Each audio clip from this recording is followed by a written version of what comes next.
നമ്മളിപ്പോൾ ഉള്ളത് തലസ്ഥാനത്തെ, പ്രത്യേകിച്ച് പാളയത്തെ ക്രിസ്ത്യൻ പള്ളി അങ്കണത്തിനുള്ളിലാണ്. തലസ്ഥാന നിവാസികൾക്കറിയാം, പ്രധാനപ്പെട്ട 3 ആരാധനാ കേന്ദ്രങ്ങൾ ഒന്നിച്ചു ചേരുന്ന സ്ഥലമാണ് ഈ പാളയം പ്രദേശം. ഒന്ന് ക്രിസ്ത്യൻ പള്ളി, അതോടൊപ്പം തന്നെ അതിൻ്റെ തൊട്ട് എതിർവശത്തായി മുസ്ലിം പള്ളിയുണ്ട്, തൊട്ടടുത്തായി തന്നെ ഗണപതി ക്ഷേത്രവുമുണ്ട്. ഇത്തരത്തിൽ മതസൗഹാർദ്ദത്തിൻ്റെ ഏറ്റവും പ്രധാനപ്പെട്ട പ്രതീകമായി നിൽക്കുന്ന പ്രദേശമാണ് പാളയം. ഇന്ന് ഈ പള്ളി അങ്കണത്തിനുള്ളിൽ, ഈ ക്രിസ്ത്യൻ പള്ളി അങ്കണത്തിനുള്ളിൽ വരാൻ കാരണം, ഈ വരുന്ന ഞായറാഴ്ച ഈ ക്രിസ്ത്യൻ പള്ളിയുടെ പൊതുപ്രാർത്ഥന സമയക്രമത്തിൽ, പകൽ പ്രാർത്ഥനയുടെ സമയക്രമത്തിൽ മാറ്റം വരുത്തി. അതിന് കാരണം ഈ പള്ളി അങ്കണത്തിലും പുറത്തും ഏറ്റവും പ്രധാനപ്പെട്ട ആറ്റുകാൽ പൊങ്കാല നടക്കുന്ന ദിവസമാണെന്ന്, അതുകൊണ്ട് അന്നത്തെ ഈ പൊങ്കാല അർപ്പിക്കാൻ വരുന്നവർക്കുള്ള സൗകര്യം, അവർക്കുള്ള ക്രമീകരണത്തിൻ്റെ അടിസ്ഥാനത്തിലാണ് ഈ ക്രമീകരണം, പ്രാർത്ഥനാ ക്രമീകരണത്തിൽ മാറ്റം വരുത്തിയത്. കേരളത്തിൽ തന്നെ ഏറ്റവും പൗരാണികവും അതുപോലെ ശ്രേഷ്ഠവുമായിട്ടുള്ള ഒരു ഉത്സവമായിട്ടാണ് നമ്മൾ ഈ ആറ്റുകാൽ പൊങ്കാലയെ കാണുന്നത്.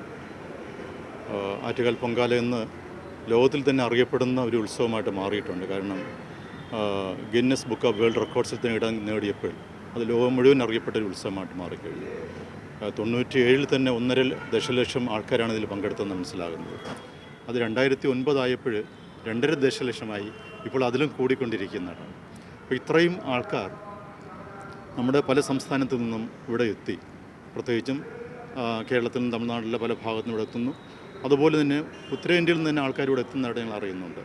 അത്തരം ഒരു വലിയ ജനസമൂഹം ഇവിടെ ഒരുമിച്ച് കൂടുമ്പോൾ ഇവിടെയുള്ള ഒരു ആധ്യാത്മികതയുടെ ഒരു കൂട്ടായ്മയാണ് ഇവിടെ കാണുന്നത്. ഈ നഗരത്തിൻ്റെ ഒരു ആധ്യാത്മികയുടെ, സാംസ്കാരികവും ആധ്യാത്മികമായിട്ടുള്ളൊരു കൂട്ടായ്മയാണ് തോന്നുന്നത്. അപ്പോൾ പാളയം പള്ളി എന്നുള്ളത് ഈ പട്ടണത്തിൻ്റെ ആധ്യാത്മികതയുടെ ഭാഗം കൂടിയാണ്. അപ്പോൾ അത്തരത്തിലുള്ള വലിയൊരു ഉത്സവം ഇവിടെ നടക്കുമ്പോൾ അതിനോടൊപ്പം പങ്കുചേരുക, അതിനെ തുണയ്ക്കുക എന്നുള്ളത് ഞങ്ങളുടെയും കൂടി ഒരു ഉത്തരവാദിത്തമാണ് നമ്മൾ കണക്കാക്കി.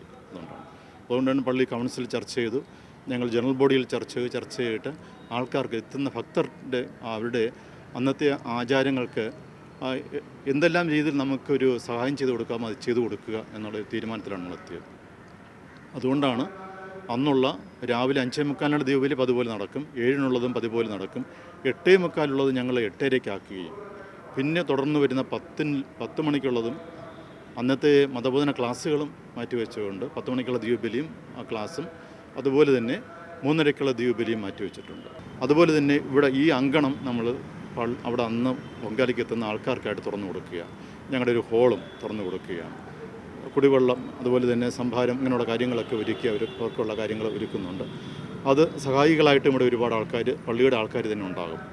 അപ്പോൾ അത്തരത്തിലുള്ള ഒരു മതസൗഹാർദ്ദം ഞങ്ങളുമായിട്ട്, ഇവിടുത്തെ ഉള്ള എല്ലാ മറ്റു ആൾക്കാരുമായിട്ട് ബന്ധം നമുക്കുണ്ട്.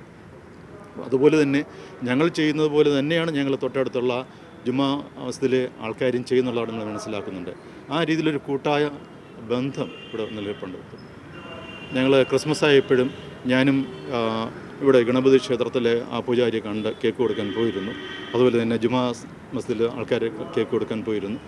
അവരും ഞങ്ങളുമായിട്ടുള്ളൊരു ബന്ധം ആ രീതിയിലുണ്ട്.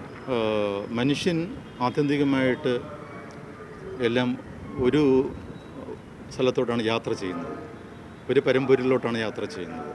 അപ്പോൾ അത് ആ സൗഹാർദ്ദത കൂട്ടി ഇണക്കുക, ജനിച്ചു വളർന്ന മതങ്ങൾ വ്യത്യസ്തമാണെങ്കിലും മനസ്സൊന്നാകുക എന്നുള്ളതാണ് ഏറ്റവും പ്രധാനപ്പെട്ട കാര്യം. പ്രത്യേകം അതുപോലെ നമ്മുടെ ഈ നാടിൻ്റെ മക്കളാണ് നമ്മൾ, ഈ ഒരു പട്ടണത്തിൻ്റെ മക്കളാണ് നമ്മൾ. ആ ഒരു ബോധ്യം കൂടെ നമ്മൾ ഉണർത്തിയെടുക്കുക എന്നുള്ളതാണ്.